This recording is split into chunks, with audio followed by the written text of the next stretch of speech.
সর্বশেষ যে লোকটা জান্নাতে যাবে তাকে আল্লাহ তাআলা জাহান্নামের আগুনে পোড়াতে পোড়াতে ছাই বানিয়ে ফেলবে।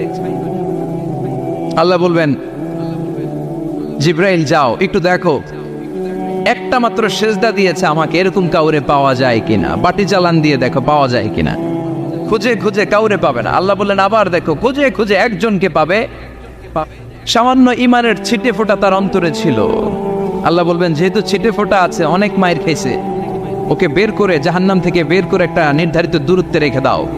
রেখে দেয়া হবে, কিন্তু জাহান্নামের আগুনের লেলিহান শিখাতে তার গা ঝলসে যাবে। সে আল্লাহর ডেকে বলবে, মাবুদ তোমার কাছে আমি কিছু চাই না, জাহান্নাম থেকে তুমি আমাকে বের করেছো, জীবন নদীর পানি তুমি আমার গায়ের মধ্যে ঢেলে দিয়েছো, আমি আবার সজীবতা ফিরে পেয়েছি। আমি তোমার কাছে জান্নাত চাই না, শুধু নিরাপদ একটা দূরত্বে আমাকে রেখে আসো, যাতে জাহান্নামের আগুন আমারে কষ্ট দিতে না পারে। আল্লাহ, আমি কিন্তু তোমার কাছে জান্নাত চাই না। কি চাই না? কি চাই না? জান্নাত চাই না, কিন্তু জাহান্নামের আগুন আমারে কষ্ট দিচ্ছে, এতটা দূরত্বে রাখো যাতে জাহান্নামের আগুন আমার গায়ে না লাগে।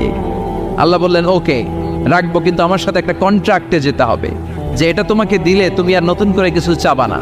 সে বলবে আমি রাজি, কন্ট্রাক্ট হয়ে যাবে। আল্লাহ জিব্রাইলকে বলবেন, যাও এমন দূরত্বে রাখো যাতে জাহান্নামের আগুন ওরে কষ্ট না দেয়। রেখে আসা হবে, অনেক দিন সে ওখানে আনন্দে থাকবে, আল্লাহ শুকরিয়া করবে। সে মনে মনে বলবে, বেঁচে গিয়েছি, আমি বেঁচে গিয়েছি, জীবনে আর কিছু চাই না, জাহান্নাম থেকে আমি বেঁচে গিয়েছি।